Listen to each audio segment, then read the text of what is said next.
Ini kita akan melanjutkan materi kita masih di bab 3 tentang keunggulan dan keterbatasan antar ruang dan pengaruhnya terhadap kegiatan ekonomi, sosial, budaya di Indonesia dan ASEAN. Adapun tujuan pembelajaran kita adalah mendeskripsikan perdagangan antar pulau, mendeskripsikan perdagangan antar negara. Ya, anak-anak bisa lihat di gambar ini adalah proses dari perdagangan antar pulau maupun antar negara. Oke, peta konsepnya. Jadi minggu lalu kita sudah bahas tentang pelaku ekonomi. Nah, kali ini kita akan masuk ke perdagangan antar pulau dan perdagangan antar negara. Nah, bagi anak-anak yang belum menyaksikan video minggu lalu, silahkan saksikan videonya. Oke. Materi pembelajaran kita, sekarang kita sudah masuk subbab B tentang perdagangan antar daerah atau antar pulau dan perdagangan internasional. B, kita masuk perdagangan antar daerah atau antar pulau dan perdagangan internasional. Nah, keunggulan masing-masing daerah itu bisa disebabkan karena perbedaan potensi daerah yang satu dengan potensi daerah yang lain. Setiap daerah memiliki keunggulan komparatif tersendiri. Jadi pertemuan minggu lalu kita sudah bahas, masing-masing daerah itu punya keunggulannya sendiri. Misalnya Jawa Barat dalam beras ya, dalam produksi beras, lalu Lampung dalam produksi kopi. Nah, jadi perbedaan antara kedua daerah ini karena adanya perbedaan potensi daerah. Sehingga masing-masing daerah itu punya keunggulan komparatifnya sendiri. Jadi keuntungan dari pertukaran sumber daya inilah yang menyebabkan terjadinya interaksi antar uang terhadap kegiatan ekonomi, sosial, budaya, dan perdagangan di Indonesia maupun ASEAN. Kita masuk yang pertama, perdagangan dan perdagangan antar daerah atau antar pulau. Kita lihat yang A, pengertian perdagangan dan perdagangan antar pulau. Jadi kita harus tahu dulu perdagangan itu apa ya. Perdagangan atau perniagaan merupakan kegiatan tukar-menukar barang atau jasa berdasarkan kesepakatan bersama tanpa ada unsur pemaksaan. Sedangkan perdagangan antar daerah atau antar pulau merupakan perdagangan yang dilakukan oleh penduduk atau lembaga suatu daerah atau pulau dengan penduduk atau lembaga suatu daerah atau pulau lainnya dalam satu batas wilayah negara atas dasar kesepakatan bersama. Misalnya, kalau perdagangan antar daerah atau antar pulau ya, antar daerah Riau dengan Sumatera Barat atau Sumatera Utara, itu masih dalam antar daerah. Lalu antar pulau, daerah-daerah yang ada di Pulau Jawa bekerja sama atau berdagang dengan daerah-daerah yang ada di Pulau Sumatera. Berarti itu masuknya sudah perdagangan antar pulau. B. Tujuan perdagangan antar pulau.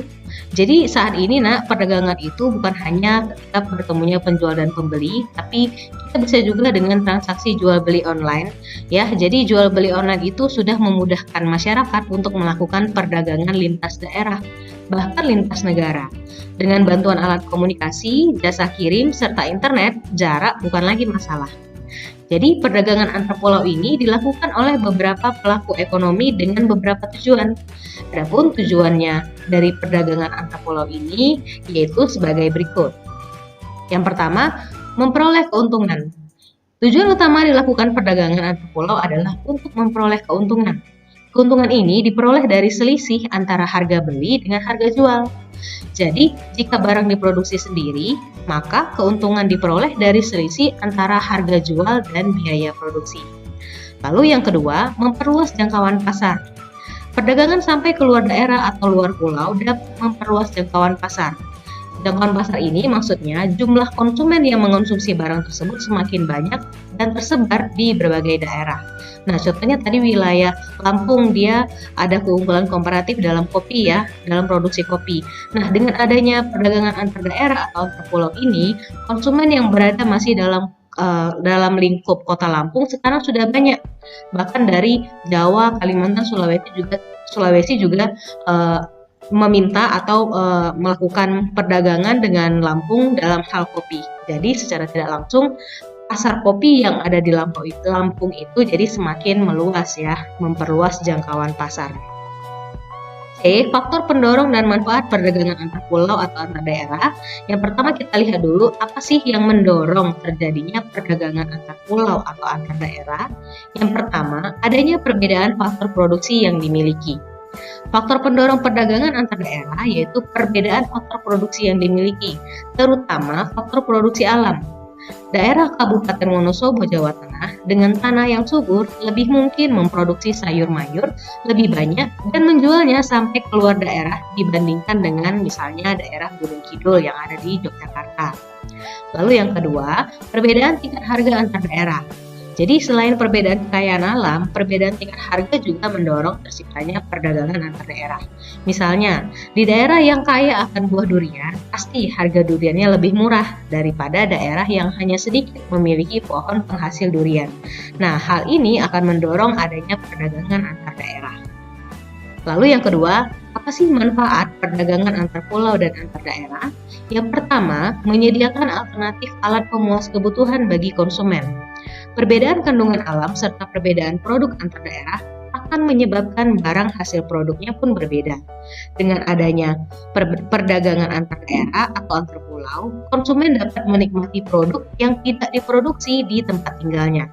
Jadi kita bisa lihat misalnya contohnya, kita bisa menikmati kopi yang dari berbagai daerah ya, ada dari Bali, lalu ada dari Arabica Coffee, Robusta Coffee. Jadi jenis-jenis kopi itu kita bisa nikmati karena adanya perdagangan ini, otomatis alternatif alat pemuas kebutuhan kita jadi lebih bervariasi. Yang kedua, meningkatkan produktivitas. Pemasaran produk yang makin meluas akan menyebabkan permintaan atau pemesanan terhadap produk menjadi meningkat. Hal ini akan mendorong produsen meningkatkan produksi sehingga meningkatkan produktivitas. Nah, jadi karena produk tadi itu dikenal oleh masyarakat luas, otomatis produktivitasnya juga meningkat. Produktivitas ini adalah kemampuan untuk memproduksi suatu barang atau jasa. Ya, seperti di gambar, hasil kerajinan tangan itu banyak diminati. Nah, akhirnya dari satu hari hanya memproduksi 10 macam, maka dengan naiknya produktivitas satu hari bisa menghasilkan 5.000 macam misalnya, seperti itu ya, itu contohnya. Lalu yang ketiga, memperluas kesempatan kerja bagi masyarakat.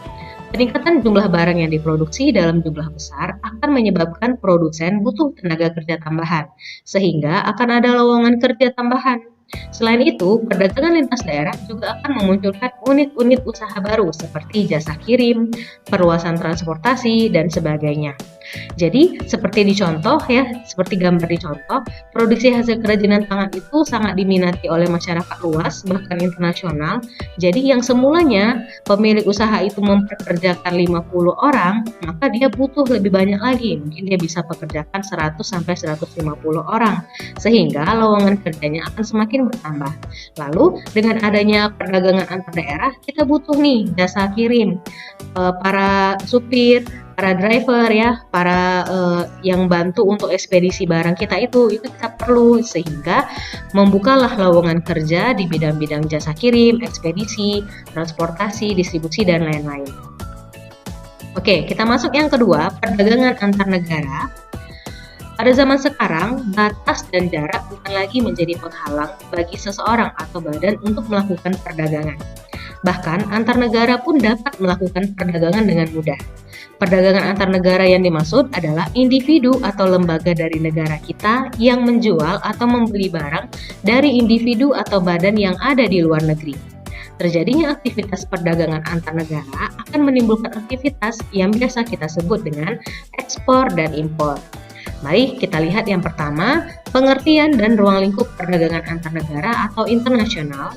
Perdagangan antar negara atau biasa disebut dengan perdagangan internasional merupakan aktivitas perdagangan yang dilakukan oleh masyarakat suatu negara dengan masyarakat lain atas dasar kesepakatan bersama. Adapun ruang lingkup perdagangan antar negara yang pertama, adanya perpindahan barang dan jasa dari satu negara ke negara lain, adanya perpindahan modal melalui investasi asing dari luar negeri ke dalam negeri, adanya perpindahan tenaga kerja dari suatu negara ke negara lain, perpindahan teknologi dengan mendirikan pabrik-pabrik di negara lain, dan penyampaian informasi tentang kepastian adanya bahan baku dan pangsa pasar. B. Aktivitas perdagangan antar negara. Yang pertama ada ekspor. Ekspor itu adalah kegiatan menjual barang atau produk ke luar negeri. Ekspor dilakukan oleh seseorang atau badan, dan pelaku ekspor disebut dengan eksportir. Tujuan utama ekspor adalah memperoleh keuntungan. Barang yang diekspor akan dibayar oleh pihak pembeli dengan alat pembayaran berupa mata uang asing atau mata uang luar negeri seperti dolar. Ya, jadi kalau sudah perdagangan antar negara, artinya kan sudah melewati batas suatu negara. Maka mata uang yang berlaku itu adalah mata uang internasional. Kita tidak bisa memperlakukan harga barang itu sesuai dengan mata uang negara kita, karena sudah menyangkut beda negara, beda mata uangnya. B. Import, ya, kita masuk yang import. Ini merupakan kegiatan membeli barang dari luar negeri. Seseorang atau badan yang melakukan impor kita sebut dengan importir. Seorang importir membayar barang yang ia beli dengan mata uang asing. Lalu importir dapat menukarkan uang rupiah mereka dengan mata uang asing di bank dalam negeri. Selanjutnya, digunakan untuk membayar barang yang diimpor.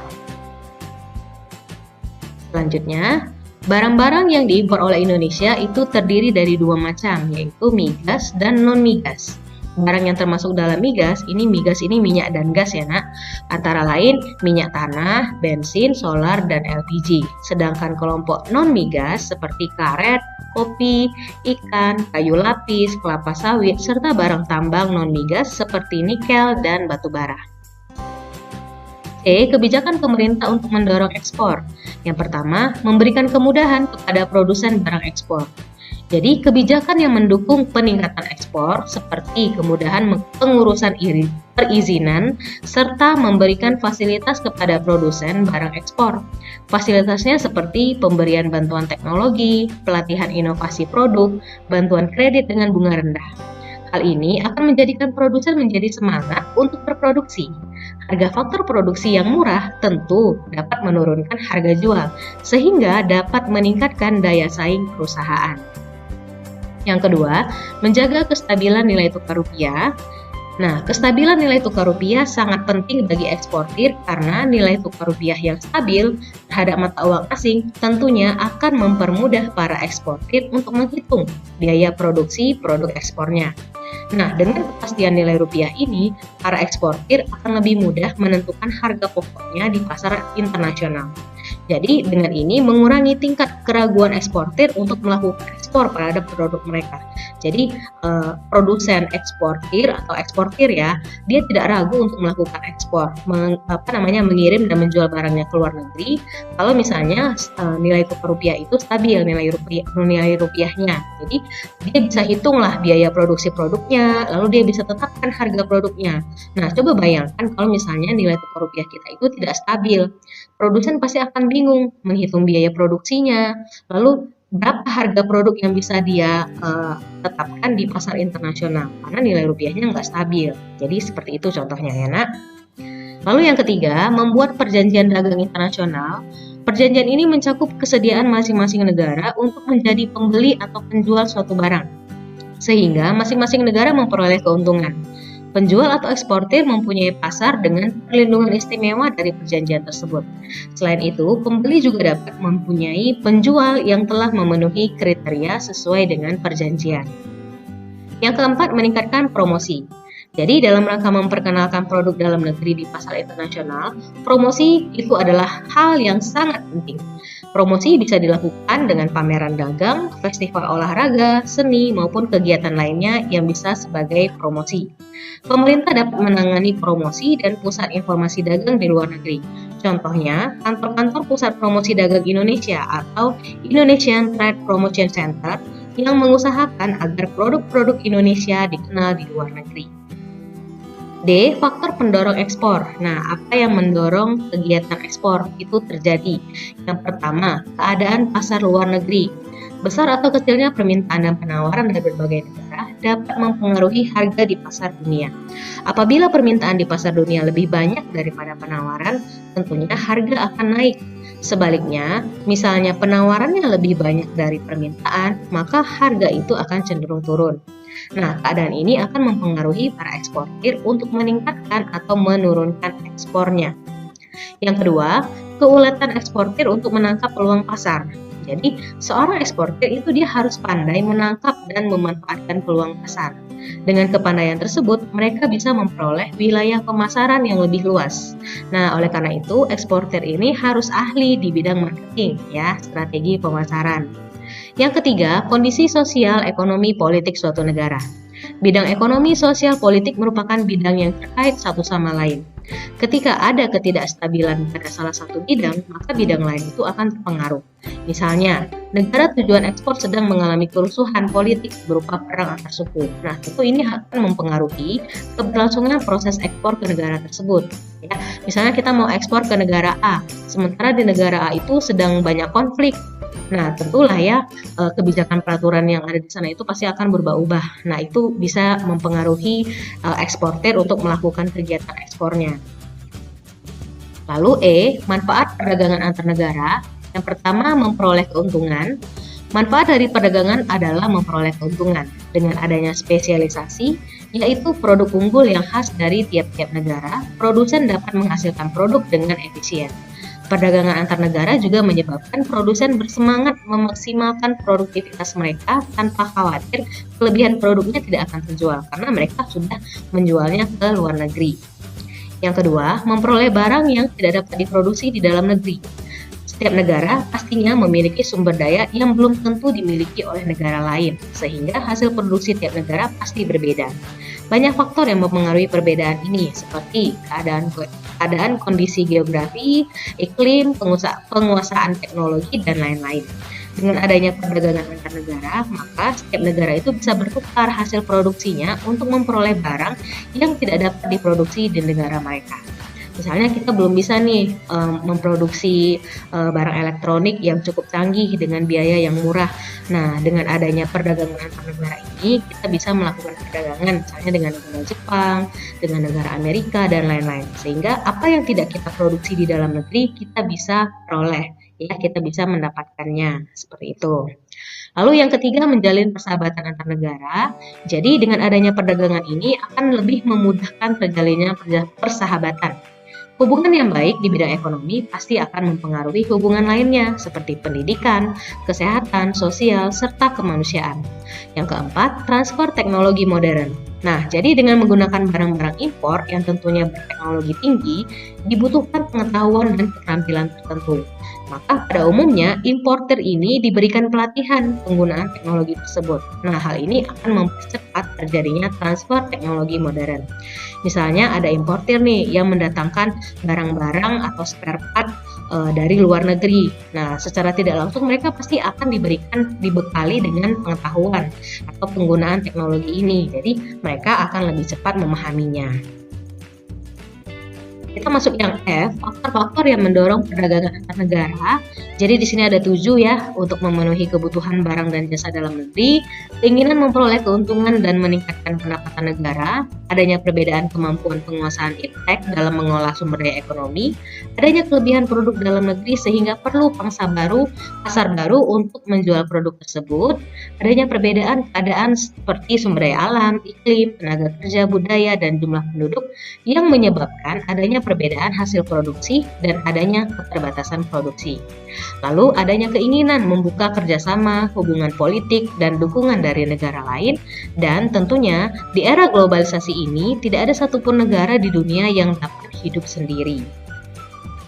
G. Perbedaan perdagangan antar pulau dengan perdagangan antar negara. Nah, kita mau tahu nih apa sih perbedaan antara perdagangan internasional dengan perdagangan domestik ya. Ada 3 perbedaan utamanya. Yang pertama, peluang perdagangannya lebih luas. Pada perdagangan antar negara, suatu negara dapat menjual barang atau jasanya ke negara lain atau bisa membeli barang dan jasa dari negara lain. Nah, dalam perdagangan antar pulau, kita cuma bisa melakukannya antar daerah atau antar pulau yang masih dalam satu lingkup negara. Jika tidak ada perdagangan antar negara, orang Indonesia pasti nggak bisa memiliki mobil. Lalu, kita seluruh dunia juga tidak bisa menikmati film Hollywood dan banyak lain-lainnya ya, contohnya ya. Lalu yang kedua, adanya kedaulatan bangsa. Pada perdagangan antar negara, bangsa-bangsa dapat mengatur aliran barang dan jasa, tenaga kerja, dan keuangan. Negara-negara menunjukkan kedaulatannya di sini. Sementara di perdagangan domestik, aliran perdagangan itu berjalan secara bebas tanpa regulasi yang berarti dari negara. Regulasi itu peraturan ya, Nak ya. Lalu yang ketiga, ada penggunaan kurs tukar. Dalam melakukan perdagangan antar negara, tentunya negara itu menggunakan kurs tukar yang berbeda-beda ya, mata uang asingnya beda. Kalau misalnya kita mau melakukan perdagangan dengan Jepang, Indonesia kan mata uangnya rupiah, Jepang yen, nah itu kan berbeda. Nah, perbedaan mata uang asing itu namanya kurs tukar. Ini berbeda dengan perdagangan domestik ya. Kalau domestik kan cuma satu ya kurs tukarnya, cuma satu mata uangnya. Kalau udah berbeda negara tentu berbeda pula. Perdagangan antar negara juga membutuhkan sistem keuangan antar negara yang dapat memastikan kelancaran aliran mata uang ini. Oke, baik anak-anak semuanya. Sampai di sini dulu materi kita tentang perdagangan antar pulau, antar negara, dan perdagangan internasional. Terima kasih untuk anak-anak yang sudah menyaksikan video ini dari awal sampai habis. Mohon maaf kalau ada keterbatasan dalam penyampaian informasi atau ada kesalahan dalam menyampaikan materinya. Mudah-mudahan anak-anak semua dapat mengerti. Oke, minggu depan kita lanjutkan materi kita dengan materi yang baru. Baik semuanya, terima kasih. Wassalamualaikum warahmatullahi wabarakatuh.